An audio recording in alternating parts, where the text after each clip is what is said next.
आपला देश स्वतंत्र झाला आहे त्या निमित्ताने मी सर्व मुंब्रावासियांना आपल्या देशवासियांना स्वातंत्र्याच्या हार्दिक शुभेच्छा देतो।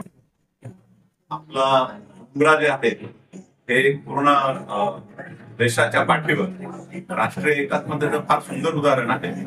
सर्व जाती एकमेकांसोबत एकदम भावाप्रमाणे राहतात, गोविंदाने नाचता, सर्व एकमेकांचे सण साजरे करताना एकमेकांना कोऑपरेट करतात, कुठल्याही कोणामध्ये वादविवाद नसतात आणि जर तसे काही प्रश्न निर्माण झाला छोटा मोठा तर सर्व या मुंब्रामधील जे नेतृत्व आहे दोन्ही तिन्ही समाजांचं ते सर्व नेतृत्व कॉपरेट करतं, जातीय सलोखा जो आहे तो राखण्यासाठी सर्वजण मदत करतात, प्रशासनाला फार मदत करतात। मुंब्रावासियांनी भविष्यात असंच राहावं, सर्वांनी जातीय सलोखा राष्ट्रीय एकात्मता जोपासावी आणि राष्ट्राच्या उन्नतीमध्ये सर्वांचा सहभाग असावा अशा मी सर्वांना शुभेच्छा देतो। आणि मुंब्रा एक उदाहरण आहे, एवढ्या सर्व जाती एकमेकांसोबत राहून जातीय सलोखा निर्माण करता, राष्ट्रीय एकात्मता जोपासता।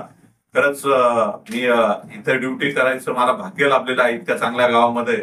आणि इथे जे सर्व गोरगरीब समाजाचे जे इतर जे सर्व समाजाचे गोरगरीब जनता आहे, अतिशय कष्ट करून पोट भरणारे लोक आहेत, त्यांच्या राष्ट्रीय उन्नतीमध्ये फार चांगला सहभाग आहे।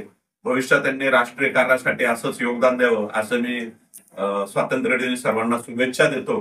पत्रकार बांधव सुद्धा प्रत्येक वेळेस गावाची शांतता एकात्मता राखण्यासाठी प्रशासनासोबत राहत आहे आणि कोणी काही चुकत असलं तर पत्रकार बांधव आम्हाला सांगत असतात, तर पत्रकार बांधवांना पण खूप शुभेच्छा देतो। असंच कार्य करा, आपल्याकडनं समाजाचं देशाचं असंच कार्य घडो असं मी आपल्या सर्वांना शुभेच्छा देतो। जय हिंद, जय महाराष्ट्र।